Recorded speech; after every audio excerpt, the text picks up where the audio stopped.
إن الحمد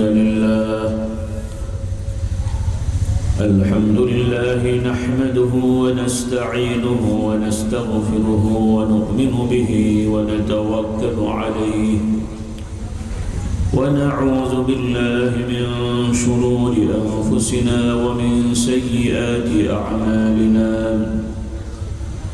من يهده الله فلا مضل له ومن يضلله فلا هادي له وأشهد أن لا إله إلا الله وحده لا شريك له وأشهد أن محمدا عبده ورسوله صلى الله عليه وعلى آله وأصحابه وبارك وسلم أما بعد فأعوذ بالله من الشيطان الرجيم بسم الله الرحمن الرحيم ما كان محمد أبا أحد من رجالكم ولكن رسول الله وخاتم النبيين وكان الله بكل شيء عليما يا أيها الذين آمنوا اذكروا الله ذكرا كثيرا وسبحوه بكرة وأصيلا الله رب العالمين শানে শুকরিয়া আদায় করছি আলহামদুলিল্লাহ। আল্লাহ তাআলার শুকরিয়া আমরা আল্লাহর জিকিরে কোরআনের মজলিসে বসতে পেরেছি, শুকরিয়া তান বলি আলহামদুলিল্লাহ। এর আগেও সম্ভবত আরো 2বার বা 3বার আসা হয়েছে নাকি? এবার নিয়ে 3 না 4? এবার নিয়ে 3বার নাকি 4বার? আচ্ছা, যাই হোক, 3বার হোক 4বার হোক, তবে সম্ভবত শেষের বারে বৃষ্টির কারণে আলোচনা খুব একটা সুযোগ হয়নি। এবারও অনেক আগে আমি পৌঁছেছি, কিন্তু সিরিয়াল পাচ্ছিলাম না, রাত অনেক হয়ে গেছে।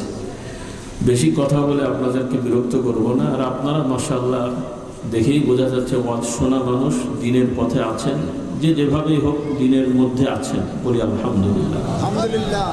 অনেক ধারা আলহামদুলিল্লাহ ভারতীয় উপমহাদেশে আছে, এটা আমি মনে করি ভালো দিক, কিন্তু বাস্তবতায় এটাকে আমরা খারাপ বানিয়ে ফেলেছি। বেশি লোক ভালো কাজ করা ভালো, কিন্তু ভালো কাজ করতে যে যদি সবাইকে দোষারোপ করে নিজেই একমাত্র ভালো করি দাবি করি, তখন তো এটা সমস্যা হয়ে যাবে।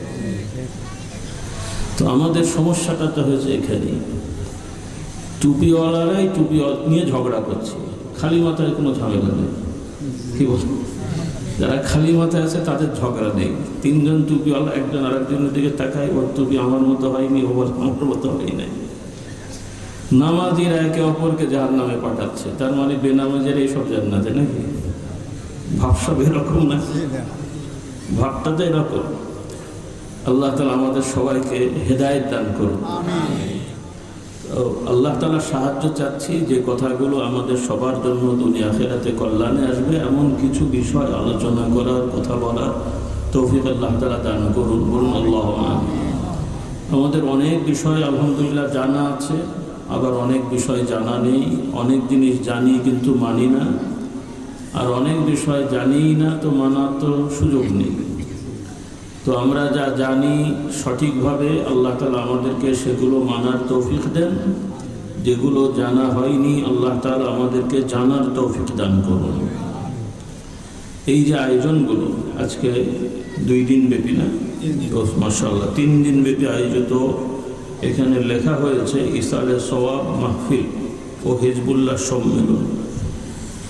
কথা খারাপ নয়, তবে অনেক বিষয় শুরু হয় একভাবে, পরিবর্তন হয়ে আরেক রকম হয়ে যায়।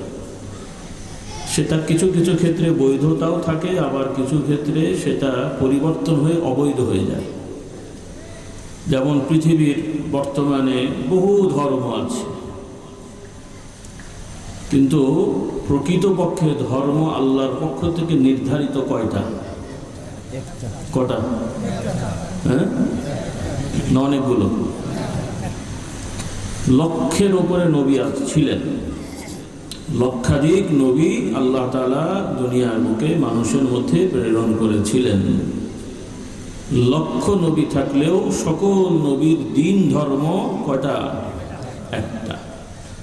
কিন্তু বর্তমানে পৃথিবীতে ধর্ম কতগুলো গণনা করাই মুশকিল।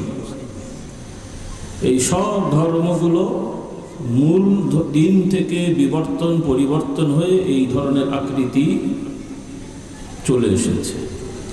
আমরা সবাই জানি, আমি আগেও বলেছিলাম, আপনাদের মনে আছে কিনা ওলামারাও বলেন, আমি দেখি আবার একটু স্মরণ করে দিই আপনাদের, বা দেখি কতটুকু মনে আছে। আমরা সবাই জানি যে কাবা শরীফের মধ্যে রাসূলুল্লাহ সাল্লাল্লাহু আলাইহি ওয়াসাল্লাম যখন দাওয়াতি কাজ শুরু করেন মক্কা শরীফে, সে সময় কাবা শরীফের মধ্যে অনেকগুলো মূর্তি ছিল না? কতগুলো? প্রায় 360টা মূর্তি। আচ্ছা, এই যে 360টা মূর্তি ছিল, আপনারা সবাই জানেন, এগুলো তো শুনেছেন। এখন বলেন তো দেখি, এই যে 360টা মূর্তি যাদের ছিল ওখানে, মানে যাদের মূর্তিগুলো বানিয়ে রাখা হয়েছিল, এই মানুষগুলো ভালো মানুষ ছিল না খারাপ মানুষ ছিল? আপনাদের 3টা গ্রুপ হয়েছে এখানে। কয়টা গ্রুপ? একদল বলছে ভালো, আর একদল বলছে খারাপ, আর কিছু ভাইরা চুপচাপ আছেন যে ভালো খারাপ কিছুই জানেন না।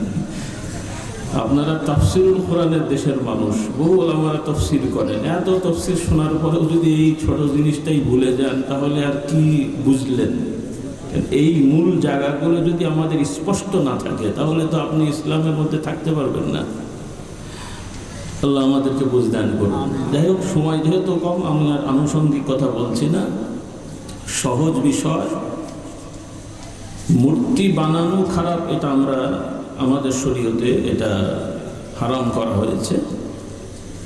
কিন্তু যাদের মূর্তি বানানো হয়েছিল পূর্বে, কাবা শরীফে রাখা হয়েছিল যাদের মূর্তি, সেই মানুষগুলো ভালো মানুষ ছিলেন। কি মানুষ ছিলেন? ভালো মানুষ। একমত হননি মনে হয়, অনেকের খটকা লাগছে। আজ একটু ব্যাখ্যায় যাই আমি। আপনারা তো আমাদেরকে আলহামদুলিল্লাহ ভালোবাসেন, মোটামুটি আলহামদুলিল্লাহ। তো আমাদের বাংলাদেশেও দুটো বড় প্রতিষ্ঠান আছে, ঢাকা দারুস সালাম আর পাবনা পাকশি। আর ফুরফুরা যে এলাকাটা, এটা বর্তমান ভারতের মধ্যে পড়েছে। আর আপনাদের পূর্বপুরুষদের সাথে আমাদের যে সম্পর্ক পরিচয়, সেটা হলো বহু আগের। তখন কিন্তু এই 3টে দেশ ছিল না। কয়টা দেশ ছিল? এখন তো একটা পাকিস্তান, আর একটা ভারত, আর একটা বাংলাদেশ। হ্যাঁ, বর্তমানে 3টা। 70-80 বছর আগে ছিল কয়টা?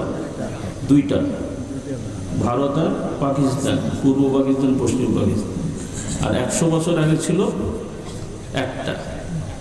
আপনাদের এলাকার যারা বয়োজ্যেষ্ঠ, আপনাদের দাদা বা পরদাদা বা বাবাদের কেউ কেউ পটুয়াখালী থেকে রকেটে করে কলকাতা হয়ে ফুরফুরাই যেতেন। যাক, ওই ইতিহাসে জরুরি না, জাস্ট আমি বোঝার জন্য বলছি। হ্যাঁ, আমাদেরকে আপনারা ভালোবাসেন, দাওয়াত দিয়েছেন। মূলত আমি বিশ্বাস করি, আমি ব্যক্তির যোগ্যতায় না, আমাদের পূর্বপুরুষদের ভক্তি ভালোবাসায় আমাদেরকে আপনারা খুঁজে নিয়ে আসেন। বলি আলহামদুলিল্লাহ, এটা সত্য কথা। আমাদের অত যোগ্যতা নেই, অনেকগুলো আমাদের আছে ব্যক্তিগত যোগ্যতা, সেইভাবে দাওয়াত দেন। তো আমার বাবাদেরকে আপনারা, বাবাকে ভালোবাসতেন, আমার দাদাকে ভালোবাসতেন। আর ফুরফুরার যে দাওয়াত প্রচারিত হয়েছে, সেটা হয়েছে ফুরফুরা পীর মুজাদ্দিদে জামান হযরত আবু বকর সিদ্দিকী রহমতুল্লাহ আলাইহির দ্বারা, এই নামে, মানে ফুরফুরা নামে। আর এমনি আলহামদুলিল্লাহ, আল্লাহ শুকরিয়া যে আমাদের পরিবারের বংশের অনেক পুরুষেরাই বড় বড় আলেম ওলামা ছিলেন, দাওয়াতি কাজ ভারতীয় উপমহাদেশে করেছেন বহু আগে থেকেই। বলি আলহামদুলিল্লাহ। হ্যাঁ, সবাই আমরা আদম সন্তান, এখানে কোনো তফাৎ নেই। এখানে বংশ নিয়ে অহংকার করার কোনো সুযোগ নেই। কারণ সব পৃথিবীর মানুষ যে যেই ধর্মের হোক, আর যে যেই গতানুগতিক ভৌগোলিক অবস্থানের জাতির হোক, সবাই কিন্তু আমরা কার সন্তান? কার সন্তান? আদম আলাইহিস সালাম। কাজে এখানে কোনো হুজুরের বা পীর সাহেবের নেতা আলাদা করে অহংকার করার কোনো সুযোগ নেই। বলুন সুবহানাল্লাহ। আমাদের প্রিয় নবী সাল্লাল্লাহু আলাইহি সাল্লাম, তিনিও যেহেতু মক্কা শরীফের মুশরিকদের বা লোকেদের একটা অহংকার ছিল, আমরা ইব্রাহিম আলাইহিস সালামের বংশের, কুরাইশ বংশের, এই একটা অহংকার ছিল। ইহুদিদের একটা বংশের, তারাও ইব্রাহিম আলাইহিস সালামের বংশের। আর এক ছেলের, ইব্রাহিম আলাইহিস সালামের 2 ছেলে নবী ছিলেন। ক ছেলে? কি নাম? ইসমাইল এবং ইসহাক। ইসমাইল আলাইহিস সালামের বংশে মক্কা শরীফের এই কুরাইশ এনারা আমাদের প্রিয় নবী মুহাম্মদ রাসূলুল্লাহ সাল্লাল্লাহু আলাইহি ওয়াসাল্লাম সহ আমাদের যারা আছে। আর ইসহাক আলাইহিস সালামের বংশের ধারা থেকে ইয়াকুব আলাইহিস সালাম সহ, মুসা আলাইহিস সালাম সহ এবং বর্তমান যারা ইহুদি দাবি করে এরাও বাস্তবে সেই বংশেরই, বনি ইসরাইল। তবে বংশ নবী তো সবাই আমরা আদম সন্তান। খোদ আদম আলাইহিস সালামই তো নবী ছিলেন, সুবহানাল্লাহ, তাই ছিলেন না? তো আদম আলাইহিস সালামের সরাসরি ছেলেও তো একজন জাহান্নামী ছিলেন না? ছিলেন। আদম আলাইহিস সালামের এক ছেলে কি হয়েছিল? জাহান্নামী হয়েছিল। কি অপরাধ? হ্যাঁ, আদম আলাইহিস সালামের এক ছেলের বড় অপরাধ কি? পৃথিবীর বুকে সব থেকে প্রথম যেই অপরাধ শুরু হয় সেটা হলো খুন করা। কি করা? খুন করা। শিরিক করা না, খুন করা। শিরিক আসছে পরে। যাক, অনেক বেশি কথা বললাম, একটু মনে করিয়ে দিলাম কথাগুলো, কারণ এখানে অনেক স্কুল কলেজে আমার ছাত্ররা রয়েছে, মাইকের আওয়াজ আমার মা বোনরা শুনছেন। পুরুষ নারী সবাইকে কিন্তু দিন শিখতে হবে। আমাদের সমাজে পুরুষরাও ঠিকমতো শিখতে পারেন না ইসলাম, তাও যতটুকু শিখতে পারেন তুলনামূলক মা বোনরা সেটাও পারেন না। এজন্যই সমাজের ভারসাম্য ঠিক নাই। এগুলো আমাদের রিপেয়ার করতে হবে। আল্লাহ তাআলা আমাদের তৌফিক দান করুন। কথাগুলো আমরা পড়ি, হাদিসগুলো আমরা বলি, কিন্তু বাস্তবায়ন হয় না। আমরা সবাই জানি এই হাদিস, ওলামারা সবাই জানেন, কিন্তু যেই হুজুর ওয়াজ করেন ওনারই দেখবেন ছেলে মেয়েদের মধ্যে বৈষম্য আছে। ছেলেটা খুব ভালো কোরআন জানে, মেয়েটা সহি করে তেলাওয়াতই পারে না। আছে না? নাই? অথচ উনি কিন্তু হাদিস পড়ে, আল্লাহর নবী বলেছে জ্ঞান অর্জন করা নারী পুরুষ সবার জন্য ফরজ। ওনার ছেলে মেয়ের মধ্যে এই ফরজ আদায় হয় নাই। তাহলে হুজুরেরই ছেলে মেয়ের মধ্যে না হলে আর কার হবে বলেন দেখি? কি এই সমস্যা আপনাদের দেশে নাই মনে হয়? হ্যাঁ, আছে না? নাই। অথচ রাসূলুল্লাহ সাল্লাল্লাহু আলাইহি ওয়াসাল্লামের সমাজে আল্লাহর নবী যে সাহাবাদেরকে শিক্ষা দিতেন না, দিতেন না? নাকি শুধু ফয়েজ দিতেন? রাগ করলেন না? আমাদের কিছু দরবারের লোকদের আকীদা হলো পীর সাহেব শুধু ফয়েজ দেবেন, উনি শিক্ষা দেবেন না। এটা খুব বড় একটা বিভ্রান্তিকর বিষয়। ফয়েজ ইস্তেফাদা এটাও শরীয়তে আছে, তবে এটা আনুষঙ্গিক। মূল হচ্ছে শিক্ষা। মূল হলো কি? রাসূলুল্লাহ সাল্লাল্লাহু আলাইহি ওয়াসাল্লাম নিজের পরিচয় দিয়েছেন কোরআনে। আল্লাহ তাআলা আল্লাহর নবীর পরিচয় দিয়েছেন। নবীদের কাজ কি? ঝাড়ফুঁক দেয়া। বোঝা তো নাকি? আপনাদের দেশে ঝাড়ফুঁক দেয়? কি বলে তাদেরকে? ওঝা, কবিরাজ, হ্যাঁ, তদবির কারক। এরপরে অনেকে আছে চিকিৎসা করেন, হোমিও, অ্যালোপ্যাথি ইত্যাদি চিকিৎসক। অনেকে আছে ইঞ্জিনিয়ার, গবেষক, কবি, সাহিত্যিক, বিভিন্ন পেশা আছে না? তো নবী রসুলগণ কি এরকম পেশাজীবী? কোন নবী কি পরিচয়? তার পরিচয় যে তিনি চিকিৎসক, ডাক্তার, ইঞ্জিনিয়ার, গবেষক, সাহিত্যিক। হ্যাঁ, সব নবী রসুলগণের বড় পরিচয় হলো তিনি নবী রসুল। তার দায়িত্ব হলো আল্লাহর পক্ষ থেকে তাকে যে জ্ঞান দেওয়া হয় সেটাই তিনি মানুষের কাছে নিঃস্বার্থভাবে পৌঁছে দেন। বলুন সুবহানাল্লাহ। শুধু পৌঁছে দেওয়া না, কিভাবে পৌঁছে দেওয়া? কথা বললেন না। শুধু পৌঁছে দিলে তো হবে। কিভাবে পৌঁছে দেওয়া? আমাদের হুজুরদের মতন না। দাওয়াত নিলে আগে অ্যাকাউন্ট নাম্বার, তারপরে বিকাশ আকাশ, তারপরে বিকাশের টাকা আকাশে করে যাওয়া। হ্যাঁ, ওঠার আগে কিছু, পরে কিছু, মাঝে কিছু, কত রকম সিস্টেম। আল্লাহ আমাদের হেদায়েত দান করুন। হ্যাঁ, আলেম ওলামাকে সম্মান করা ভালো, কিন্তু এই ধরনের সিস্টেম কি? এটা কি দাওয়াতি কাজ হলো নাকি? আল্লাহ আমাদেরকে হেদায়েত দান করুন। তবে আবার সমস্যাও আছে। কথাই বলে এক হাতে তালি বাজে না। কারণ অনেক সময় দেখা যায় কিছু কিছু ওয়াজ মাহফিলের কমিটি আছে, হুজুরদেরকে শো করে টাকা কালেকশন করে এরপরে হুজুরকে অল্প কিছুতে বাকি সাইজ করে দেয়। এই রোগও আছে। কাজে সবাই কেউ কারো থেকে কম না, এই জন্য বলে এক হাতে তালি বাজেন। আল্লাহ আমাদের হেদায়েত দান করুন। আল্লাহু আকবার। তো নবী রাসূলগণ নিঃস্বার্থভাবে মানুষকে আল্লাহর দাওয়াত দিয়েছেন, বলুন সুবহানাল্লাহ।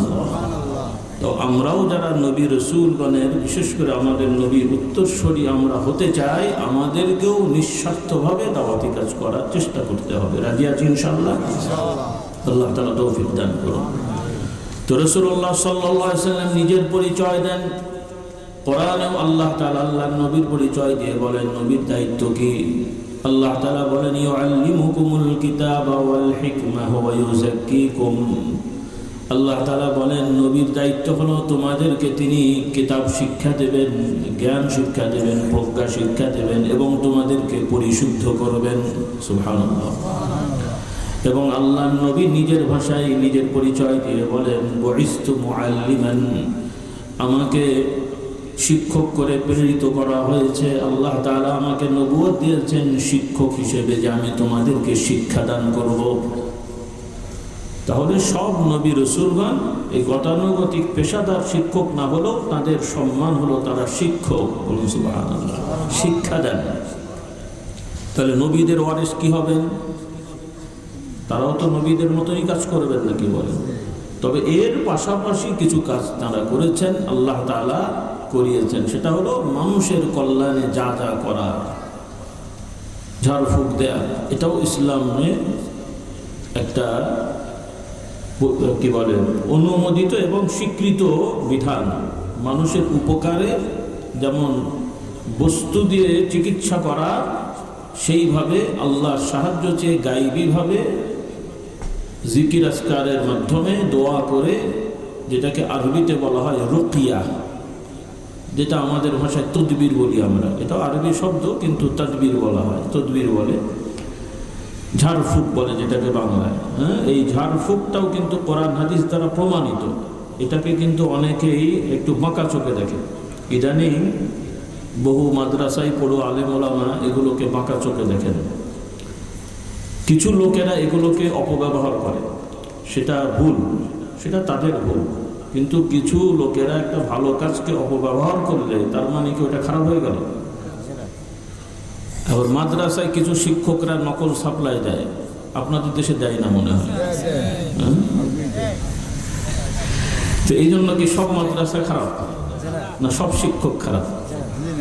কিছু ছাত্ররাও নকল করে পাশ করে দাওরা pass, title pass, doctor, engineer, উকিল, ব্যারিস্টার হয়ে গেছে।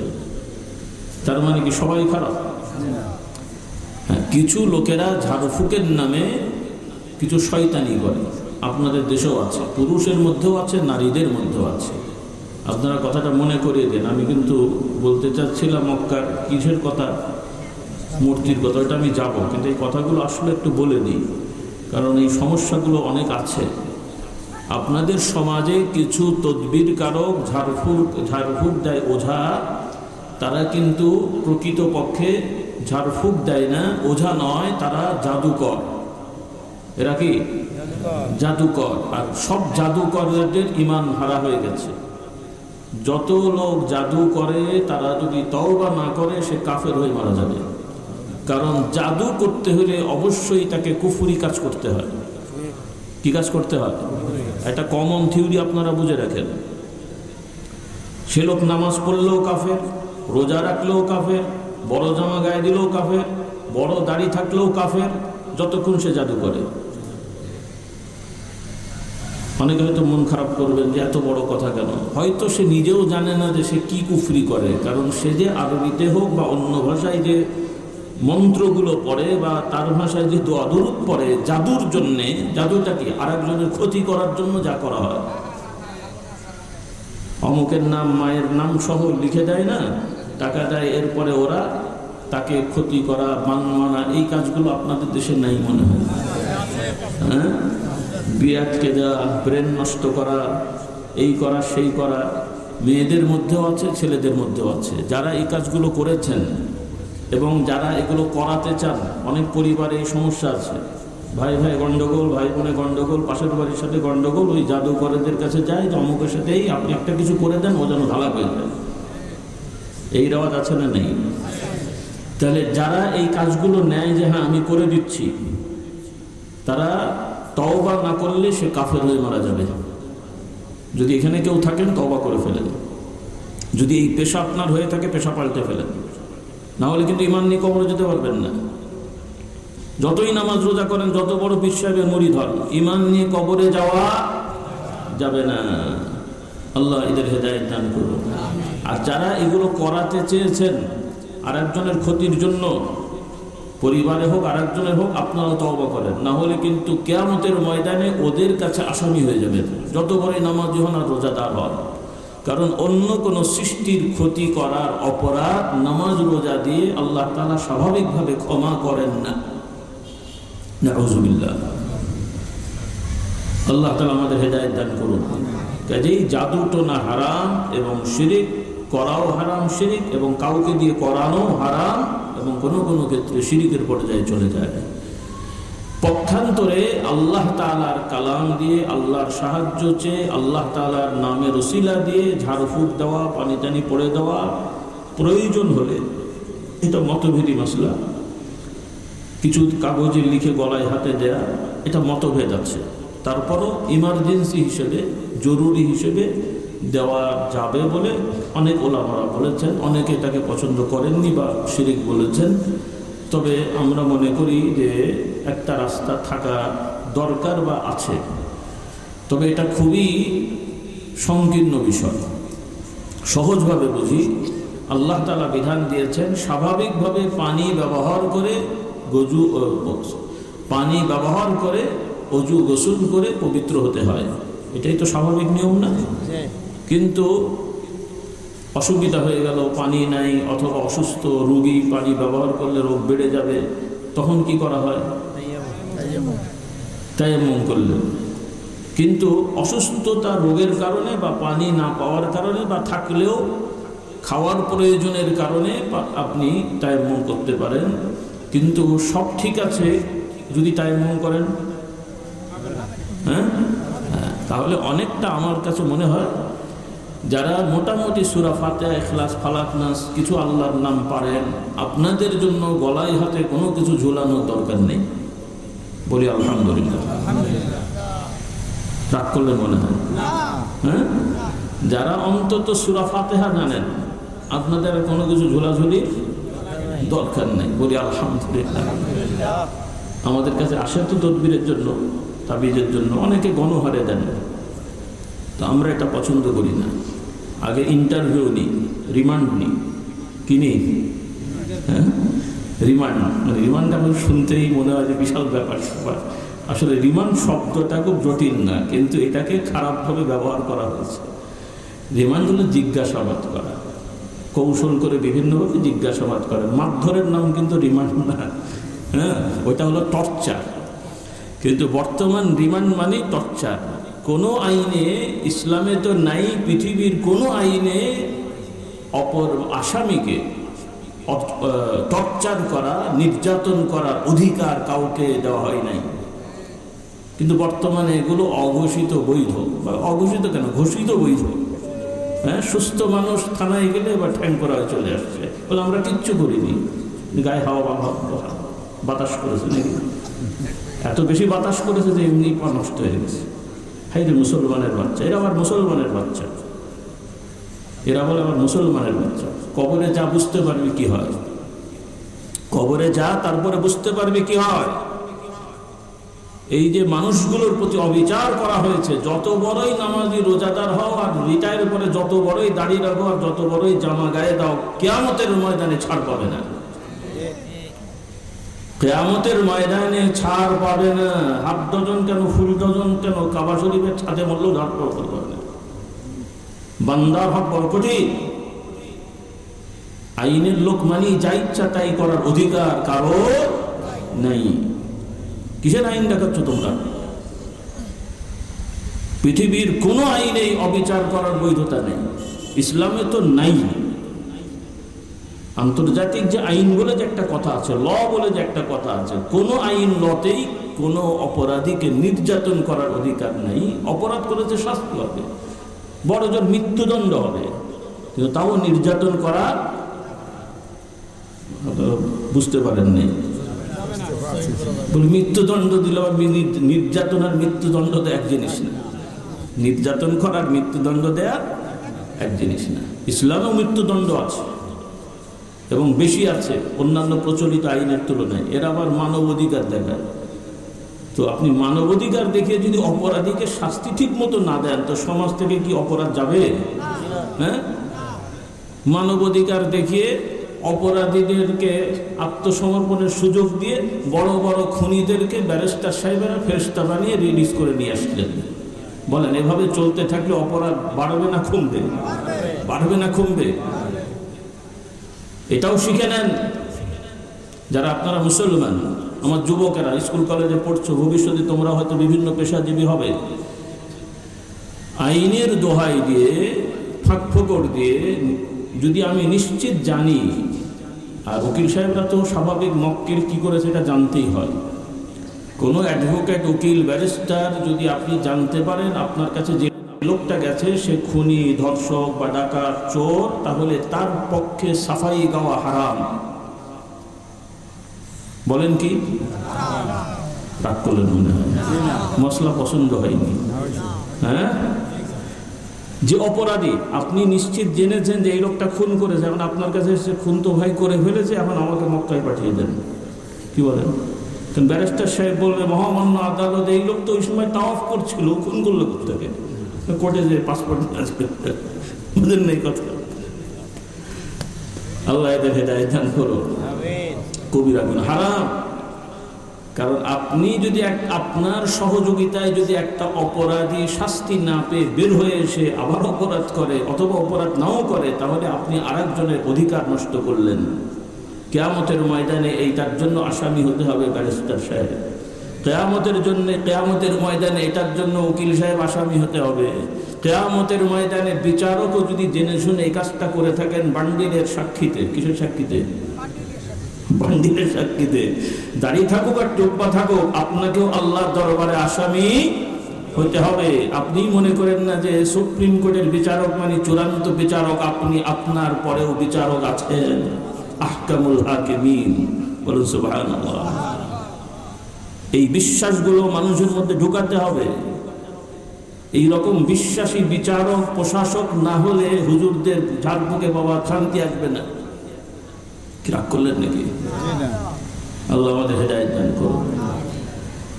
তো যাই হোক, কথা বেড়ে যাচ্ছে।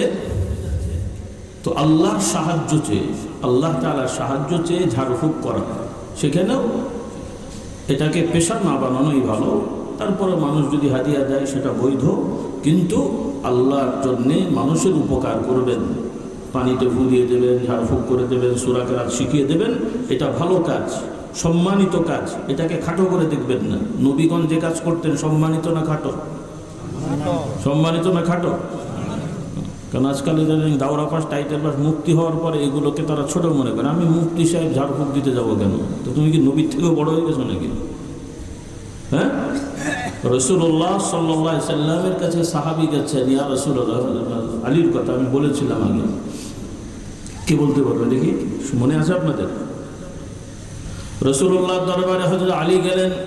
সহিহ বর্ণনা, রাসূলুল্লাহ সাল্লাল্লাহু আলাইহি সাল্লামের কাছে আলী রাদিয়াল্লাহু তাআলা আনহু যে বলছেন, ইয়া রাসূলুল্লাহ সাল্লাল্লাহু আলাইহি সাল্লাম, আমার চোখটা একটু ব্যথা হয়েছে, এটা আমাদের ভাষায় চোখ ওঠা বলা হয়, বলে না?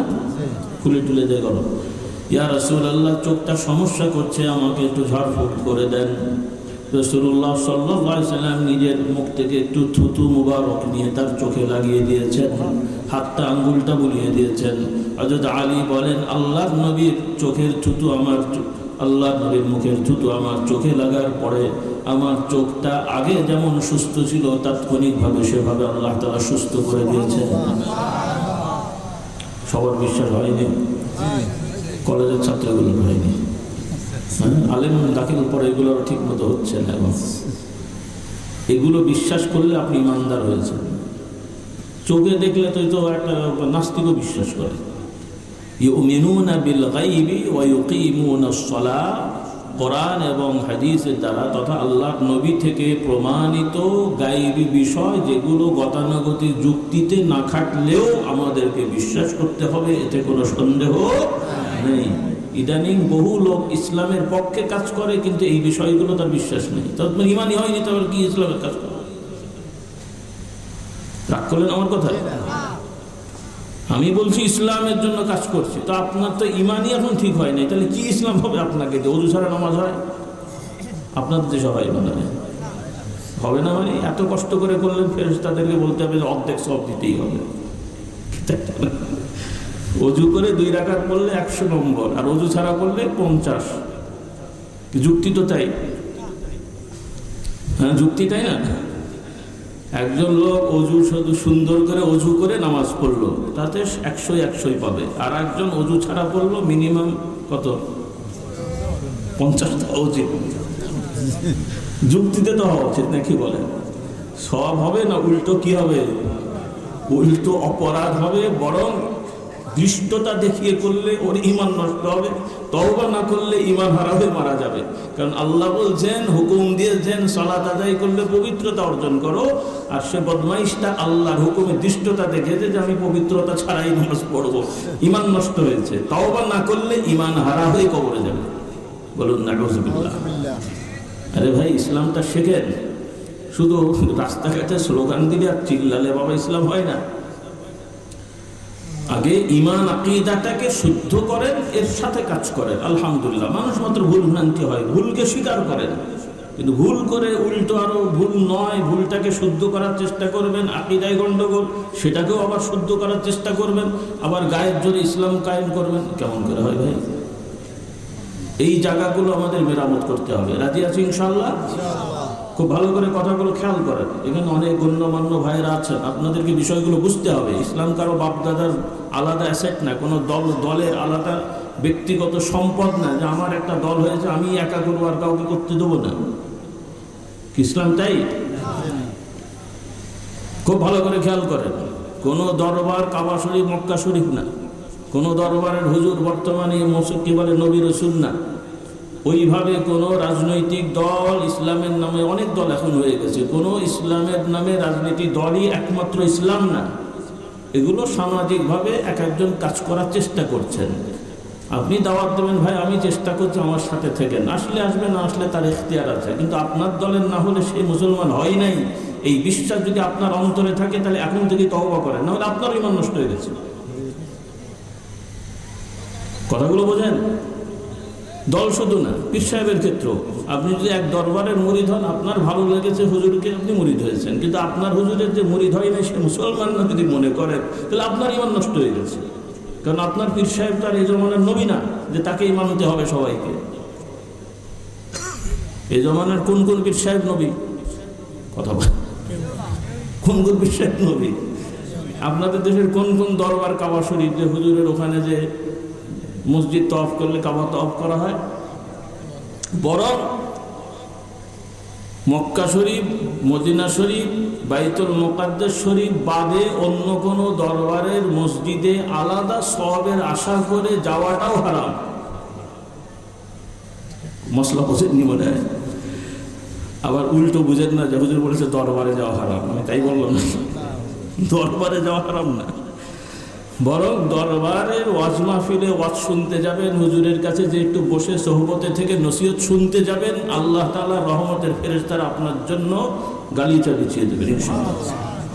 কিন্তু আপনি যদি মনে করেন যে এই জুমার নামাজটা অমুক দরবারের মসজিদে যে পড়ি, তাহলে সওয়াবটা বেশি হবে, আপনার গুনাহ হবে। কি হবে? গুনাহ হবে। দুনিয়ার সব মসজিদ সমান, 3টা মসজিদ এই হাদিসে বলা হয়েছে, আর একটা মসজিদ সেটাও মদিনা শরীফে, তবে সেখানে সফর করার দরকার হয় না, মদিনায় যে গেছেন সেখানে যাবেন, সেটা হলো মসজিদে কুবা। কোন মসজিদ? মসজিদে কুবা। সেটা মদিনা শরীফে রাসূলুল্লাহ সাল্লাল্লাহু আলাইহি ওয়াসাল্লামের মসজিদ থেকে অল্প দূরে, সম্ভবত কতটুকু হয়, 7 কিলো মনে হয় না, এরকম কি যেন আর কি, 7 কিলো না, আমি হেঁটে গেছি কিন্তু ভুলে গেছি কিলোটা আর কি, 6-7 কিলো মতো, যাই হোক। তো এগুলো হচ্ছে কথা। তো আমাদেরকে খেয়াল করতে হবে, পৃথিবীর কোনো প্রচলিত দল, সংগঠন, দরবার, ব্যক্তি নবীও না, রসুলও না, ইসলামও না। ইসলাম হলো কোরআন হাদিসে আল্লাহর নবী থেকে যা প্রমাণিত, আমরা এনাদের থেকে সহযোগিতা নিই। বিভিন্ন ইসলামী দল ভালো কাজ করছেন, আপনার যাকে ভালো লাগে, যার প্রতি আস্থা আছে আপনি সহযোগিতা করেন। কারোর প্রতি আস্থা নেই কিন্তু ইসলাম ভালো লাগে, ইসলামে থাকেন, বলি আলহামদুলিল্লাহ। নাকি কথা পছন্দ হলো না আপনাদের? না, এই কথা আপনাদের পছন্দ হবে না। হ্যাঁ, এই কথা বললে তার আপনাদের ধান্দাবাজি হবে না, সোজা বাংলা আর কি। আমরা তো এখন আছি ইসলামের নাম ব্যবহার করে সব ধান্দাবাজি, সাইনবোর্ড ইসলামের কাজ হলো সব ধান্দাবাজি। এই ধান্দাবাজি বাদ দিতে হবে। রিজিককে দান করবেন। কাফের মুশরিকদের ধর্ম নেই, ওরা না খেয়ে মরে গেছে নাকি?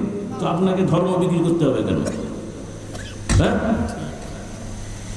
কাফের মুশরিকরা ধর্ম ছাড়াই তো তারা খেয়ে পড়ে কুল পাচ্ছে না, তো আপনাকে ধর্ম বিক্রি করতে হবে কেন? ইসলাম বিক্রি করতে হবে কেন? রিজিককে দান করেন। রিজিক তালাশ করবেন বৈষয়িক বিষয় দিয়ে, মেহনত করবেন, পরিশ্রম করবেন, মানুষকে সেবা দেবেন, বিনিময় নেবেন। বলুন সুবহানাল্লাহ। ব্যবসা, ওয়া আহাল্লাল্লাহুল বাইআ ওয়া হাররামার রিবা। নবী রাসূলগণ পেশাজীবী ছিলেন, সব নবী রাসূলগণ গতানুগতিক বৈষয়িক পেশাজীবী ছিলেন।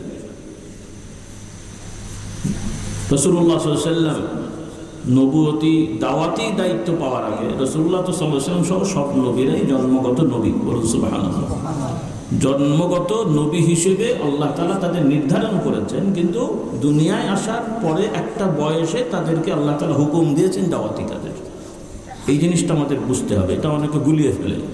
কারণ দুনিয়ার যেমন স্কুল কলেজে পড়ে ডিগ্রি অর্জন করা হয়, নবীর এরপরে গবেষণা করে এক একটা যোগ্যতা অর্জন করে মানুষ সমাজে প্রতিষ্ঠিত হয়, নবী রাসূলগণ এরকম না। নবী রাসূলগণ ব্যক্তিগত প্রচেষ্টায় নবী হন না। নবী রাসূলগণকে আল্লাহ তাআলার পক্ষ থেকে নির্ধারিত করে রাখা হয়েছিল এবং সময় মতো তাদের হুকুম দিয়ে দেওয়া হয়েছে। বলুন সুবহানাল্লাহ।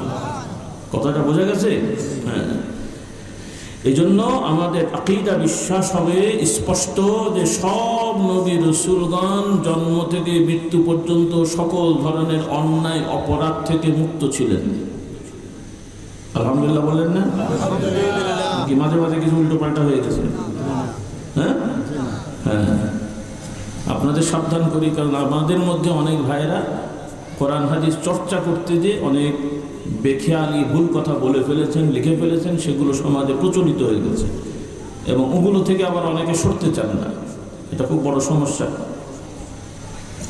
কোরআন কি 100 বছর আগে নাজিল হয়েছে? 50 বছর আগে নাজিল হয়েছে? তাহলে রাসূলুল্লাহ সাল্লাল্লাহু আলাইহি সাল্লামের আমলে আল্লাহর নবীর প্রতি কোরআন নাজিল হলো। সাহাবারা কোরআনকে বুঝেছেন না বুঝেন নাই? সাহাবারা ভালো বুঝেছেন না পরবর্তীতে আমরা ভালো বুঝলাম? তাবিঈনরা ভালো বুঝলেন না আমরা ভালো বুঝবো? তাহলে আল্লাহর নবীর পরে সাহাবারা কোরআন বুঝলেন, সাহাবাদের পরে তাবিঈনরা বুঝলেন। এইভাবে পৃথিবীর লক্ষ বা হাজার হাজার, লিখিত লক্ষ এখন তো কাউন্ট করা যাবে না, কয়েক হাজার ফুকাহা, মুহাদ্দিসিন, মুফাসসিরিন আজকে থেকে 1200-1300 বছর আগে কোরআনুল কারীমের যে ব্যাখ্যা বিশ্লেষণ দিয়েছেন, আলহামদুলিল্লাহ আমাদের কাছে এগুলো অক্ষতভাবে পৌঁছে গেছে।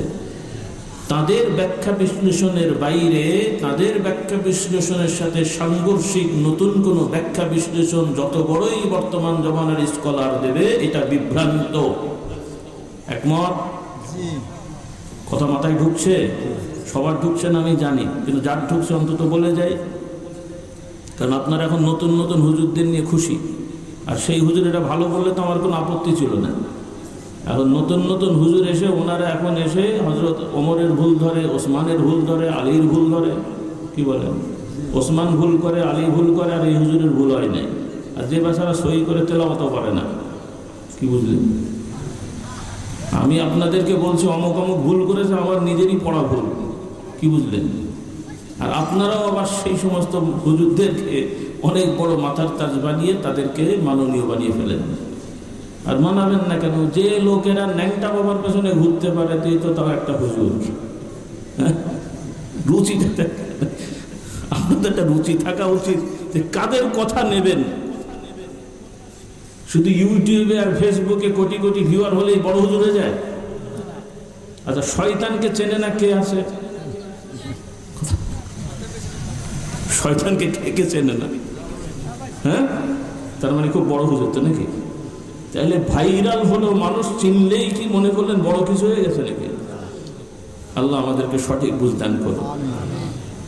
হ্যাঁ, আলহামদুলিল্লাহ ফেসবুক ইউটিউবে অনেক ভালো ভালো আলেম আছেন, যাদের অনেক পরিধি আছে, অনেক প্রচার আছে, আমরা তাদেরকে ভালো জানি। কিন্তু ফেসবুক ইউটিউবে অনেক ইসলামী নতুন স্কলার নামের, এনারা আবার এখন আলেম ওলামা হুজুর বলতে একটু সংকোচ করে, কারণ একটু ইংরেজি বলতে পারলে মনে হয় একটু ভালো হয়, নাকি বলে? হ্যাঁ, মানে ইংরেজি বললে একটু স্মার্ট স্মার্ট ভাব হয়, তাই না? মানে কুত্তা বুকে খাসি, সরি, কুত্তাকে ডগ বললে এটা খাসির মর্যাদা হয়। কুত্তাকে খাসি বললে, সরি, কুত্তাকে ডগ বললে কি খাসি হয়? খাসি হয়। ইংরেজি বলা দোষ আমি বলছি না, কিন্তু আপনারা নিজেরাই দাবি করেন রক্ত দিয়ে বাংলা স্বাধীন করেছি, বাংলা মাতৃভাষা, চায়ের দোকানে সাইনবোর্ড ইংরেজি, রুচি, হ্যাঁ, চায়ের দোকানে সাইনবোর্ড ইংরেজি, বেড়া দিয়ে চায়ের দোকান বানিয়েছে, মেনু বানিয়েছে, সেখানেও আবার টি লেখা আছে ইংরেজিতে। এগুলো তো পিটানো উচিত। রাগ করলেন নাকি? আমি হালাল হারাম ফতোয়া দিচ্ছি না। তুমি বসে আছো বাংলাদেশে, বাংলা মাতৃভাষা, জাতীয় ভাষা, দেশও বাংলাদেশ, তো তোমার ওখানে ইংরেজি টি লেখার দরকারটা কি আছে? তার মানে ব্রিটিশরা চলে গেলেও আপনাদের প্রভুত্ব এখনো মুছে যায় নাই। মনে করেন না যে এমনি এমনি ওরা চলে গেছে, আপনারা তাড়িয়ে দিয়েছেন, কিন্তু বিষ রেখে গেছে। কি রেখে গেছে? এই বিষটা উঠাতে হবে। ইংরেজি পড়েন আমার মানা নাই, আমাদেরও ছেলেমেয়েরা ইংরেজি পড়ে, ইংরেজি পড়া দোষ না, ইংরেজি বলে কথা না, যে কোনো ভাষাই ভালো, তবে আন্তর্জাতিকভাবে ইংরেজির একটা প্রভাব আছে। আপনারা পড়বেন, শিখবেন, যাতে ভালো কিছু করা যায়। কিন্তু আমার প্রশ্ন হলো যে ইংরেজি পারলে একটা ভাব নেওয়ার দরকারটা কি আছে? বরং ইংরেজি যে পড়তে হচ্ছে এটাই আমাদের লজ্জার বিষয়। কথা বলে না, পছন্দ হয়নি কথা? আমাদেরকে যে ইংরেজি পড়তে হচ্ছে এটাই তো আমাদের লজ্জার বিষয়। লজ্জা লাগবে, ইংরেজি পড়তে হচ্ছে আমাদেরকে। অন্য হুজুরের মতো ফতোয়া দিলে বলতে হতো যে ইংরেজি পড়ার পরে আপনারা মেসোয়া করে কুলি করেন, নাহলে মুখ না পাবেন। কথার কথা বলছি, ফতোয়া দিচ্ছি না। কেন বলছি? আল্লাহ তাআলা আমাদের হেদায়েত দান করুন, বলুন আল্লাহুম্মা আমিন। আমার ভাইরা বোনেরা, আজকে থেকে আমরা ওয়াদা করব, মানে যারা ভুল করেছি তওবা করব, কেউ আমরা জাদু টোনায় লিপ্ত হব না। রাজি আছি ইনশাআল্লাহ? নিজেরা ঝাড়ফুঁক দিয়ে নিজেরা আমল করব, সূরা ফাতিহা, ইখলাস, ফালাক, নাস ইত্যাদি আমল করে নিজেরা পানি পড়ে খাবো, গায়ে ফু দেবো, আল্লাহর প্রতি ভরসা রাখবো, আল্লাহর কাছে সাহায্য চাইবো। রাজি আছি ইনশাআল্লাহ? এবং বিশেষ করে মা বোনদের বলি, কারণ কিছু কিছু মহিলারাও আপনারাও জাদু টোনায় বিশ্বাসী, তদবিরের নামে, ঝাড়ফুঁকের নামে, এগুলো করবেন না। মূল কথা, কোনো মানুষের কোনো জিনিস ক্ষতি হোক এই ধরনের কোনো চিন্তা করে কোনো কাজ করা যাবে না। যদি কারো থেকে আপনি ক্ষতির আশঙ্কা করেন, আল্লাহর কাছে সাহায্য চাইবেন, নিজে আমল করবেন, ইনশাআল্লাহ আল্লাহ তাআলা আপনাকে হেফাজত করবেন। বলুন আল্লাহুম্মা আমিন। আয়াতুল কুরসি পড়বেন, প্রত্যেক নামাজের পরে আয়াতুল কুরসি পড়বেন, রাতে শোয়ার সময় আয়াতুল কুরসি পড়বেন। আমাদের আরও কিতাব আছে, আজকে দোয়ার পরে আপনারা স্টেজ থেকে কিছু কিতাব কিনে নিয়ে যাবেন, বিভিন্ন বই আছে আল্লাহ তাআলার গুণময় নামসমূহ। হাদিসে এসেছে, রাসূলুল্লাহ সাল্লাল্লাহু আলাইহি ওয়াসাল্লাম বলেন, যে ব্যক্তি আল্লাহ তাআলার অন্তত 99টা নাম আয়ত্তে রাখবে, আল্লাহ তাআলা তার জন্য এটার নাজাতের ব্যবস্থা করে দেবেন। এরপরে রোগমুক্তর আমল, জিকির, আজকার, তাসবিহ, তাহলিল ইত্যাদি কিতাব আছে। আপনারা ইনশাআল্লাহ কিতাবগুলো সংগ্রহ করবেন। মহিলারা লোক পাঠিয়ে নিয়ে যাবেন, আপনাদের ভাই, বাবা, সন্তানদেরকে পাঠিয়ে এই কিতাবগুলো নেবেন। বেশি কিছু নিতে না পারলেও অন্তত 10 টাকা খরচ করেন, একটা বই নিয়ে যান। সেটা হলো ওজিফা, 24 ঘন্টার ওজিফা। আর যে কথাটা আমি বলছিলাম ভাই, কথা বেড়ে গেল, যে কিভাবে পরিবর্তন হয়ে ধর্ম হয়। আল্লাহ তাআলা নবী রাসূলগণকে পাঠিয়েছেন আল্লাহর দ্বীন শেখানোর জন্য, হেদায়েত পৌঁছে দেওয়ার জন্য। পরবর্তীতে ওই লোকেরা, সমাজের লোকেরা একটা পর্যায়ে সেই নবীদের ছবি বানিয়ে, ওলিদের মূর্তি বানিয়ে, প্রথম দিকে স্মৃতি ধরে রাখার যুক্তি দিয়ে, তারপরে যেটাকে ভাস্কর্য বলে একটা বাংলায়, ভাস্কর্যের নামে, স্মৃতিসৌধের নামে প্রথম দিকে আল্লাহওয়ালা বুজুর্গদের মূর্তি বানিয়ে বাড়িতে, রাস্তায়, বিভিন্ন জায়গায় রাখার একটা প্রবণতা হলো। এক পর্যায়ে এই মূর্তিগুলোই আবার কাবা শরীফে নিয়ে গিয়ে রেখে, মূর্তিগুলোর সামনে রেখে আল্লাহর নামে অথবা মূর্তি আল্লাহ মিলিয়ে, মানে ওই ব্যক্তিদের নাম ধরে তাদের কাছে আকুতি বিনতি প্রকাশ করে আল্লাহর সাথে শিরক করা হয়েছে। বলুন নাউজুবিল্লাহ। তো আমাদের কথাটা বলার উদ্দেশ্য হলো যে আপনারা মনে করেন ফুরফুরায় যদি যান বা আমাদের ঢাকার দরবারে যান, যে যদি দেখেন আমরা যেখানে বসি বা মসজিদের পাশে একদিকে দুই গেটের, মসজিদের গেটের দুই পাশে একটা হলো আমার বাবার দাদার মূর্তি, আর একটা হলো মুজাদ্দিদ জামানের মূর্তি বানানো আছে, আপনারা খুশি হবেন না বেজার হবেন? কেন বেজার হবেন? হ্যাঁ, ওনারা আল্লাহওয়ালা মানুষ, ওনাদের স্মৃতি ধরে রাখার জন্য আপনারা যেন দেখলে চিনতে পারেন এটা মুজাদ্দিদ জামান, এটা কাইয়ুম বর্তাবে কাইয়ুমুজ্জামান, এই জন্য মূর্তি বানিয়েছে। অনেক সওয়াবের কাজ। আপনারা শরীয়ত জানেন বলে বলছেন যে এটা ঠিক না, কিন্তু যারা ইসলাম সঠিকভাবে বোঝে না তাদের কাছে কিন্তু এটা বড় ইবাদত। কারণ এই মুসলমান নামধারী একদল লোক আছে, আমি আর দেশের নাম বললাম না, সেই দেশের বড় বড় ইসলামী কেন্দ্র তাদের ভাষায় এবং মসজিদের ছাদে মানে গেটের উপরেও তাদের ধর্মীয় নেতার ছবি লাগানো আছে। বলুন না হুজুবিল্লাহ। হ্যাঁ, পাগড়িওয়ালা জব্বাওয়ালা ধর্মীয় নেতার ছবি লাগানো আছে, এবং তারা মূর্তি মানে কবরকে তাওয়াফ করে। কি করে? কবরকে আমরা যেমন ওরাও কাবা শরীফও তাওয়াফ করে, মক্কা শরীফ এসে কাবা শরীফ তাওয়াফ করে, আর ওদের দেশে যে ওই সমস্ত তাদের ভাষার আল্লাহওয়ালা বুজুর্গদের কবরকে তারা তাওয়াফ করে। বলুন নাউজুবিল্লাহ। এবং তারা মক্কা মদিনা শরীফে যেমন আমরা হজ ওমরা করলে সাদা রঙের এহরাম করি, ওরা ওখানে কালো রঙের ওই এহরামের মতন কাপড় পরে। নাউজুবিল্লাহ বলে। ওরা কিন্তু মুসলমান নামধারী, অন্য ধর্ম বলছে না, তারা বলছে ধর্ম ইসলাম। আবার তারা নবীর মহব্বত করে, আবার বিশেষ করে নবীর বংশের নবীর কাছের মানুষ হযরত আলী রাদিয়াল্লাহু তাআলা আনহুর ভক্তির দাবি করে তারা। আমরা কি হযরত আলীকে ভালোবাসি না? কি বাসি না? বাসা লাগবে কিনা? হযরত আলী রাদিয়াল্লাহু তাআলা আনহুর মর্যাদা একটু ব্যতিক্রম। একদিকে আল্লাহর নবীর সাহাবী হিসেবে, আর একদিকে খলিফা হিসেবে, আর একদিকে রাসূলুল্লাহ সাল্লাল্লাহু আলাইহি ওয়াসাল্লামের জামাতা এবং আহলে বাইতের সদস্য হিসাবে। বলুন সুবহানাল্লাহ। সেটা তো আছে। আবার হযরত ওমর, হযরত আলী, উসমান এনারাও কিন্তু আল্লাহ রাসূল সাল্লাল্লাহু আলাইহি ওয়াসাল্লামের কাছের। হযরত আবু বকর আল্লাহর নবীর সাহাবী, খলিফা, আবার শ্বশুর। হযরত ওমর আল্লাহ রাসূল সাল্লাল্লাহু আলাইহি ওয়াসাল্লামের সাহাবী, এরপরে খলিফা আবার শ্বশুর। হযরত উসমান রাদিয়াল্লাহু তাআলা আনহু রাসূলুল্লাহ সাল্লাল্লাহু আলাইহি ওয়াসাল্লামের সাহাবী, আবার খলিফা আমিরুল মুমিনিন, আবার জামাই। কথা বললেন না? কিন্তু এই লোকেরা মুসলমান নাম নিয়ে হযরত আলীর অতিভক্তি দেখিয়ে তারা আলাদাই আকীদা বানিয়ে ফেলেছে। বলুন নাউজুবিল্লাহ। কোরআন হাদিসে কি এই শিক্ষা আছে? দেখেন, তারা আল্লাহ তাআলা ওয়ালিয়াতাওয়াফু বিল বাইতিল আতীক, আল্লাহ তাআলা কোরআনে কাবা শরীফের কথা বলেছেন যে এই ঘরের যেন তারা বেশি বেশি তাওয়াফ করে। কাবা ছাড়া কোনো কিছুর তাওয়াফ করার বিধান ইসলামে নাই, অথচ এই লোকেরা তাদের ভাষায় অলিদের কবর তাওয়াফ করার বিধান বানিয়ে ফেলেছে, অলিদের কবর সিজদা করার বিধান বানিয়ে ফেলেছে। আবার বিভিন্ন পীর নামধারী ভণ্ড প্রতারকরা আছে, ওদেরকে তাদের জীবদ্দশায় তো সিজদা করে। এরকমও পীর মুরিদি দরবার আছে মুসলমান নাম নিয়ে। আল্লাহ তাআলা এদেরকে হেদায়েত দান করুন। এই দেখেন পরিবর্তন হয়ে গেছে। ইসলামে নাই, কিন্তু ইসলামের নামে পরিবর্তন করেছে। ইহুদি খ্রিস্টানেরা নবী রাসূলকে অনুসরণ করে, দাবি করে ঈসা আলাইহিস সালাম, মুসা আলাইহিস সালামের অনুসারী দাবিদার, তাওরাত ইনজিলের অনুসারী দাবিদার, অথচ তারা বিশ্বাস করে আল্লাহর সন্তান হয়, আল্লাহ সন্তান নেন। হ্যাঁ, ইহুদিদের বিশ্বাস কি? আল্লাহ তাআলা। আবার ইদানিং কোনো এক হুজুর বেখিয়ালে না কি জানো, ভালো মানুষ আমি জানি, কিন্তু বলে ফেললো ইহুদিরা শিরক করে না। ইহুদিরা মূর্তি পুজো করে না, মূর্তি বানিয়ে পুজো করে না, কিন্তু তার মানে তারা শিরক করে না তা না। তারা মূর্তি বানিয়ে পুজো করলো না, কিন্তু তাদের বিশ্বাস আল্লাহ সন্তান গ্রহণ করেন। শিরক হয় নাই? হয় নাই।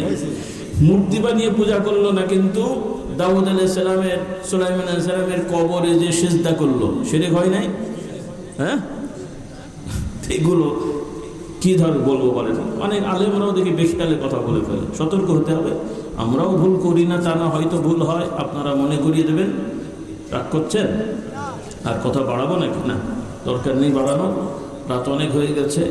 যা বলেছি খোলাসা কথা, যে কথা আমি বলছিলাম, ভাইরা আমার, যুবক যুবতী ভাই বোনেরা, শুধু মুসলমানের সন্তান হলে হবে না, শুধু কোরআনের আলো স্লোগান দিলে হবে না, আপনাকে দৃঢ়তার সহিত বিশ্বাস করতে হবে ইসলামী একমাত্র আল্লাহ তাআলার দেওয়া বিধান, এর বাইরে যে যত বিধানই দিই ইবাদত বন্দেগী করুক আল্লাহর কাছে কবুল হবে না, সেগুলো শিরক হবে, হারাম হবে এবং জাহান্নামে যেতে হবে।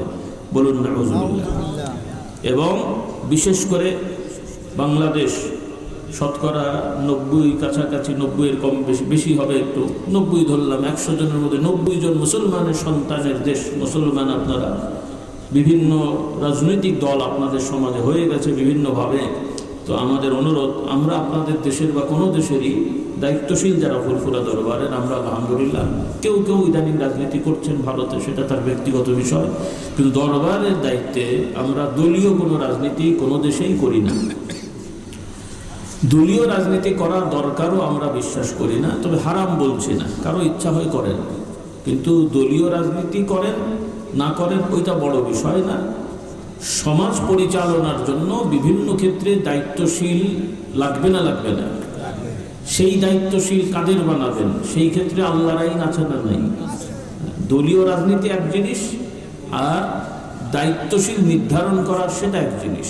এটাও রাজনীতির অংশ, সেটার জন্য দল জরুরি না।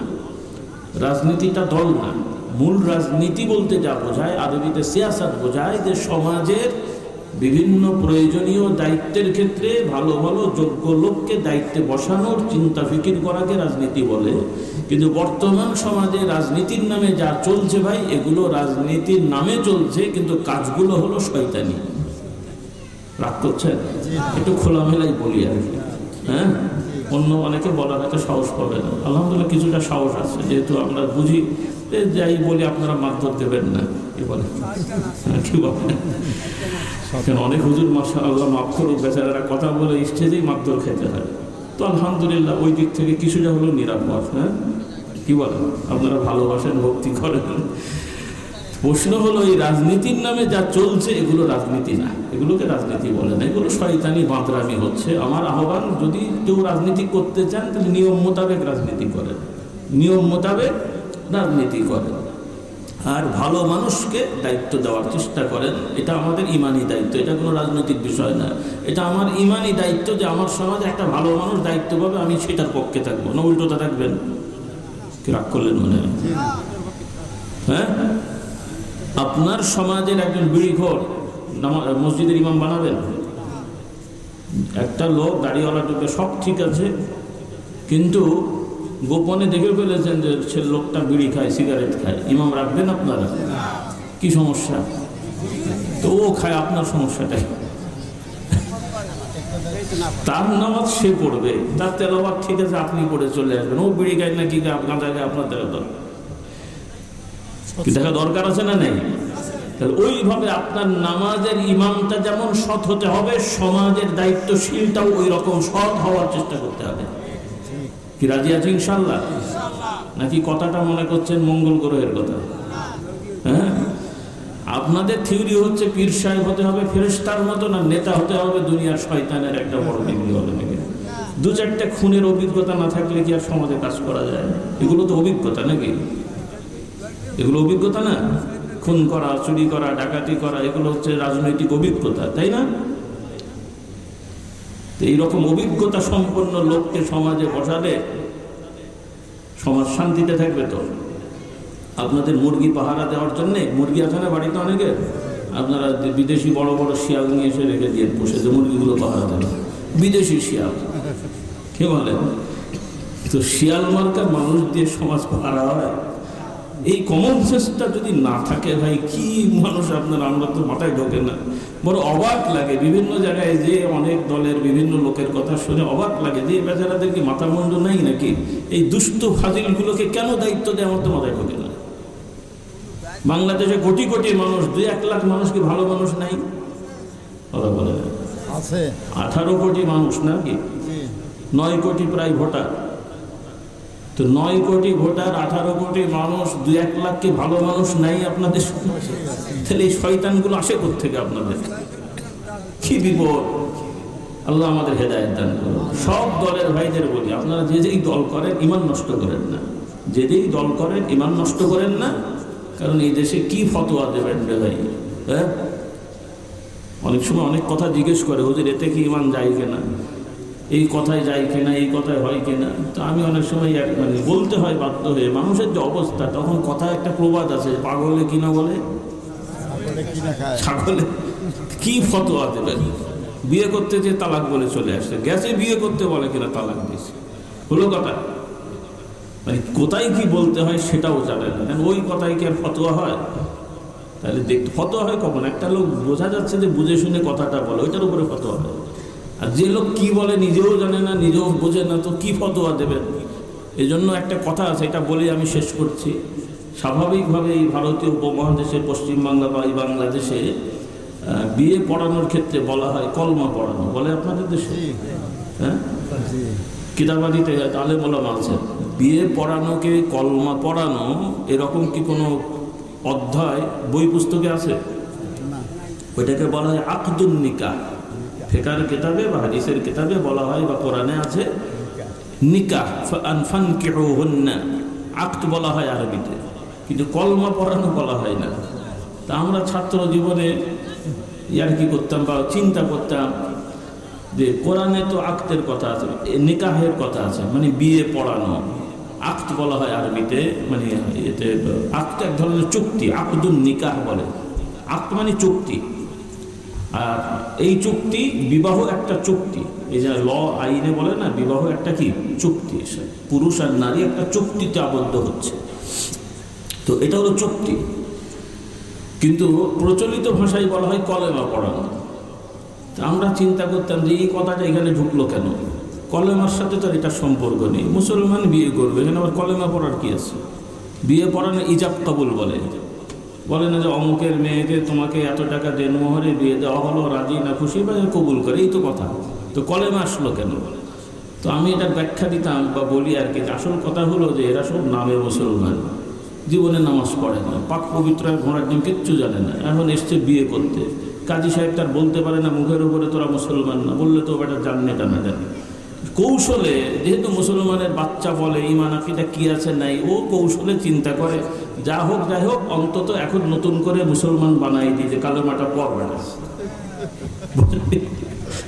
কথা বোঝেননি? এই জন্য আশহাদু আল্লাহ ইলাহা ইল্লাল্লাহ ওয়া আশহাদু আন্না মুহাম্মদ, যাই হোক নতুন করে দুটোকেই মুসলমান বানিয়ে, কোনটা কি, কোনটার ইমান আছে না নাই, ও তো বোঝাই যাচ্ছে না। এটা হুজুরদের একটা কৌশল আর কি, কথা বলেন না? কলেমা পড়িয়ে দেওয়া হলো আর কি, এই হচ্ছে কলেমা পড়ানো। মূলত বিয়ের মজলিস এগুলো পড়ার কিছু নেই। বিয়ে অত টাকা দেন মোহরে অমুকের সাথে বিয়ে হচ্ছে, কবুল বলবে যে হ্যাঁ আমি নিজের জন্য কবুল করলাম, তাহলে ওর জন্য হলো। যদি আর একজনের জন্য হয় তাহলে সেটা আর একজনের জন্য হবে, এটাও আর নিয়ম আছে। অনেকে হয়তো জানে না, কি জানেন তো, বোঝেন নেই মনে হয় কথা। তার আজকে আর এত ব্যাখ্যা করার দরকার নেই, তাহলে তো আবার দাওয়াত হবে না আর এক বছর, নাকি? হ্যাঁ, আল্লাহ আমাদের হেদায়েত দান করুন। যাই হোক, আজকে একটু বিক্ষিপ্ত অনেক কথা বলেছি। আসুন আমরা সবাই মিলেমিশে কোরআনকে আঁকড়ে ধরি, দিনকে আঁকড়ে ধরি, দলাদলি ঝগড়া ফাসাদ না করি। ইসলাম কারো বাপদাদার 14 গোষ্ঠীর সম্পত্তি না, আল্লাহর দেওয়া দিন। আমরা সবাই কোরআন হাদিস থেকে, আল্লাহর নবীর সাহাবাদের থেকে ইসলাম নিয়ে সাহাবাদের মতন হওয়ার চেষ্টা করবো। রাজি আছি ইনশাআল্লাহ? সাহাবাদের অবজ্ঞা করে, সাহাবাদের দোষ ধরে সাহাবাদের মতন হওয়া যায়? হওয়া যায়? এই জন্য খবরদার, আল্লাহ রসুল সাল্লাল্লাহু আলাইহি সাল্লামের সাহাবীদের বিভিন্ন প্রেক্ষাপট বিভিন্ন সময় হয়েছে, এগুলোকে নিয়ে সুপর্যালোচনা সমালোচনা নয়, তাদের যেই মৌলিক বিষয়গুলো আছে ওগুলোকে নিয়ে আপনারা দাওয়াত দেবেন, কাজ করবেন, বুঝবেন। বেশি পণ্ডিতি করতে যে নিজের ঈমান আকীদা বরবাদ যাতে আমরা না করি। আল্লাহ তাআলা আমাদের হেদায়েত দান করুন। এবং আমার যুবক যুবতীদের বলতে চাই, যারা ছাত্র ছাত্রী আছো বা যুবক যুবতী আছো, সবাইকে বলি আজকে থেকে ওয়াদা করো, পুরুষেরা জামাতে নামাজ পড়বে, মেয়েরা যথাবক্তে নামাজ পড়বে, পর্দা পশিদা শরীয়ত মোতাবেক হতে হবে। অনেকের পর্দা শরীয়ত মোতাবেক হয় না, বাইরে গেলে বোরকা পরে অথবা একটু ঢাকে, কিন্তু শরীয়তের যে মানদণ্ড, এখন তো সময় কম, আমাদের কিতাব আছে, পর্দার বই আছে, নেবেন, পড়বেন, জিকির আজকার সবাই করবেন। শুধু মুরিদ হয়েছেন, পীর সাহেবের দরবারে যান, ওনারাই জিকির করবেন, বাকিদের লাগবে না, নাকি? হ্যাঁ, বুঝলাম কোনো একটা পীর সাহেবের সাথে আপনার খটকা বেঁধেছে বা পছন্দ হয় নাই। পীর সাহেব পছন্দ হয় না, আল্লাহকে কার কার পছন্দ হয় না? নাউজুবিল্লাহ। আল্লাহকে কার কার পছন্দ হয় না? নবীকে পছন্দ হয় না? তাহলে জিকির কি পীরের নামে হয় না আল্লাহর নামে হয়? দরুদ ও সালাম কার প্রতি হয়? রসুলের প্রতি হয়। বলি আলহামদুলিল্লাহ। এই কাজগুলাই তো করলেন আপনারা। যে যাই করেন, সামাজিকভাবে যে যার দলটল যাই করেন, একটু আল্লাহর সাথে অন্তরকে লাগিয়ে রাখেন। রাজি আছি? সকালবেলা একটু জিকির করেন। এইগুলো নিয়ে দলাদলি হয়েছে। একদল বলে আমরা ওগুলো করি না, দরকার নেই। আমরা দলাদলি হয়ে গেছে। কয়দিন পরে পার্টি হবে, নামাজ পার্টি, রোজা পার্টি, হজ পার্টি, আলাদা আলাদা পার্টি। মানে নামাজ পড়লে রোজা রাখে না, রোজা রাখলে নামাজ পড়ে না, তাই তো নাকি? তাই হবে? আলাদা আলাদা হওয়ার সুযোগ আছে। নামাজও পড়তে হয়, রোজাও পড়তে হয়, হজও করতে হয়। যার যেটা দায়িত্বর সুযোগ আছে, সামর্থ্য আছে, সেটা বাদ দেওয়ার সুযোগ নেই। জিকির করা, ফরজ জিকির আছে, নফল জিকির আছে। ফরজ জিকির নামাজের মাধ্যমে, তাসবিহ তাহলিলের মাধ্যমে, রুকু সিজদার মাধ্যমে আদায় হয়ে গেলেও আমাদের নফল সুন্নত জিকিরের দরকার আছে না নাই? নফল সুন্নতকে খাটো করে দেখার সুযোগ নেই। নফল সুন্নত মানে অদরকারি না, নফল সুন্নত মানে গুরুত্ব কম না। অনেকে ভুল বোঝে, মনে করে নফল সুন্নত মানে গুরুত্ব কম। আপনার বেতনের টাকার 500 টাকার একটা নোট আর বোনাসের 500 টাকার একটা নোট, কোনটার মূল্য কম, কোনটার মূল্য বেশি? কোনটার মূল্য? দোকানে যে বলেন যে এটা আমার বেতনের টাকার 500 টাকা আর এটা হচ্ছে বোনাসের টাকার 500 টাকা, আলাদা তো নাকি? মূল্য কি? বেতনেরটা হোক আর বোনাসটা তো ফাও না, মানে বাড়তি দেওয়া হয়েছে। আর বেতনটা আপনার অধিকার। বোনাসটাও নিয়মতান্ত্রিক অধিকার, কারো হয় কারো হয় না। বোঝার জন্য বলছি। তো আপনি ফরজ ইবাদত করেছেন, সওয়াব পেয়েছেন। নফল ইবাদত করে সওয়াব পেয়েছেন। সওয়াব সওয়াব বলুন সুবহানাল্লাহ। তবে বাধ্যবাধকতা কম। নফলের যে আপনি পালন না করলে শাস্তি হবে না, কিন্তু পালনে সওয়াব হবে। কার কার দরকার নেই সওয়াবের? না, আপনাদের অনেক সওয়াব হয়ে গেছে, আর রাখার জায়গা নেই, তাই না? তিনজনের বাড়ি দেখ, বুঝে নেই কথাটা কি? আপনাদের সব দরকার আছে না নাই? আমাদের সবের দরকার আছে না নাই? নাকি জায়গা ভরে গেছে সবে, রাখার দেখা নাই? আল্লাহ আমাদের সবাইকে হেদায়েত দান করো। এজন্য নফল নামাজ বেশি করে পড়া, নফল রোজা বেশি করে করা, ইতিকাফ করা। রমজান চলে গেছে মানে রোজা চলে যায় নাই, ফরজ রোজা শেষ হয়ে গেছে, কিন্তু প্রতি মাসেই কিছু নফল রোজা রাখা, সপ্তাহে মাসে দরকার আছে না নাই? জিকির আজকার করা, রমজানের ইতিকাফ খুবই গুরুত্বপূর্ণ। ইদানিং আবার কেউ কেউ বলছে ওটা অত গুরুত্ব নেই। নাউজুবিল্লাহ। কি হাদিস পড়ে তারা আল্লাহ পাক জানে, আর ওইটাই জানে। রাসূলুল্লাহ সাল্লাল্লাহু আলাইহি ওয়াসাল্লাম মদিনার জীবনের সারাটা জীবন ইতিকাফ করে, ইন্তেকালের আগের বছর আরো বেশি করে করলেন, এত গুরুত্ব দিয়ে করলেন, আর স্ত্রীরা করলেন। আর এখন হুজুর এসে বলে অত গুরুত্বপূর্ণ না। ইতিকাফ ফরজ না, ওয়াজিব না, কিন্তু গুরুত্ব আছে না নাই? আল্লাহ আমাদের করার তৌফিক দান করুন। বিশেষ করে আলেম ওলামারা বেশি করার চেষ্টা করবেন। আলেমদের জন্য আলাদা মসলা না, কিন্তু আলেম ওলামারা যত ভালো কাজ করবেন, আপনাকে দেখে অন্য লোকেরা যা করবে, আপনাকে দেখে একজন শিখে করলেও আপনি চেনেন না চেনেন, আল্লাহ তাআলার খাতায় আপনি সওয়াব পাবেন। সুবহানাল্লাহ বলেন না? কাজে আমাদের অগ্রসর হতে হবে। কিন্তু আফসোস হলো আমরা যারা হুজুর, বিষয়, মুফতি, মুহাদ্দিস, মুফাসসির দাবি করি, নিজেরাই ঠিক মতো করি না, তো সাধারণ মানুষ করবে কোত্থেকে? হ্যাঁ, আল্লাহ আমাদেরকে তৌফিক দান করুন। ইতিকাফ করবেন, ফজরের পরে একটু জিকির আজকার করবেন। রাসূলুল্লাহ সাল্লাল্লাহু আলাইহি ওয়াসাল্লাম বলেন, যে ব্যক্তি ফজরের নামাজ জামাতের সহিত আদায় করবে, তারপরে মসজিদে ওই অবস্থায় বসে থেকে জিকির আজকার করবে, তারপরে সূর্য ওঠার পরে 2 রাকাত, কোনো কোনো বর্ণনায় 4, 6 বা ইত্যাদি উন্মুক্ত, 2-এর নিচে তো আর হচ্ছে না, তাহলে 2 থেকে 6, 8, 10, 12 যাই হোক 14 রাকাত আপনি সালাত আদায় করবেন। আল্লাহ নবী সাল্লাল্লাহু আলাইহি ওয়াসাল্লাম বলেন, আল্লাহ তাআলা তার আমল নামায় এই আমলের ওসিলায় পূর্ণাঙ্গ একটা হজ এবং একটা উমরার সওয়াব দান করবেন। বিশ্বাস হলো? আলহামদুলিল্লাহ। নাকি অনেকের হয়নি? বাড়াবাড়ি মনে হলো? সহি বর্ণনা। বিশ্বাস করতে হবে কিনা? আল্লাহ তাআলা আমাদেরকে এই আমলগুলো বিশ্বাস করার তৌফিক দেন এবং সাধ্য অনুযায়ী পালন করার তৌফিক দেন। আচ্ছা, করতে না পারেন নাই সেটা আপনার দুর্বলতা, কিন্তু বিশ্বাসে যেন ত্রুটি না হয়, কারণ এগুলো সহি হাদিস। কি হাদিস? কি হাদিস? সহি শুদ্ধভাবে ওলামারা যে হাদিস প্রমাণিত হয়েছে তাদের কাছে এগুলোকে অবজ্ঞা করলে ঈমান নষ্ট হওয়ার ভয় আছে। কারণ ইদানিং আমি কথাগুলো এজন্য বলছি, আমাদের অনেক ইসলাম চর্চা করেন এরকম লোকেরাও এগুলোকে অবজ্ঞা করে, বললে এগুলোকে হালকা করে দেখে, অনেক সময় কটাক্ষ করে। খবরদার, কটাক্ষ করলে অবজ্ঞা করলে ঈমান নষ্ট হবেই, এতে কোনো সন্দেহ নেই। রাসূলুল্লাহ সাল্লাল্লাহু আলাইহি ওয়াসাল্লামের থেকে প্রমাণিত নফল ইবাদত বা বৈধ জায়েজ কোনো বিষয়ও প্রমাণিত, কিন্তু কটাক্ষ করলে ঈমান নষ্ট হবে, কারণ এই কটাক্ষটা আল্লাহর নবীর উপরে পড়ে যায়। কথাটা বোঝার চেষ্টা করেন। আমি পারি নাই সেটা আমার দুর্বলতা না, আপনাদের ক্রেডিট। কথা বলে না পারাটা ক্রেডিট তো নাকি? আমি পারি নাই এটা আমার ক্রেডিট, বোঝেন নাই বীরত্ব নাকি? ক্রেডিটের বাংলা কি? ক্রেডিটের বাংলা কি আমি ভুলে গেছি। হ্যাঁ, বৈশিষ্ট্য নাকি? বৈশিষ্ট্য বা মর্যাদার বিষয় ক্রেডিট বলে আর কি। তাহলে এখন আমরা পারি না এটাই আমাদের সম্মান নাকি? এটা কি দুর্বলতা না ক্রেডিট? কিন্তু আমরা করি না এটা আমার ক্রেডিট হিসেবে দেখে, আমরা ওগুলোর মধ্যে নেই। তো তোমরা কিসের মধ্যে আছো? কিসের মধ্যে আছো তোমরা?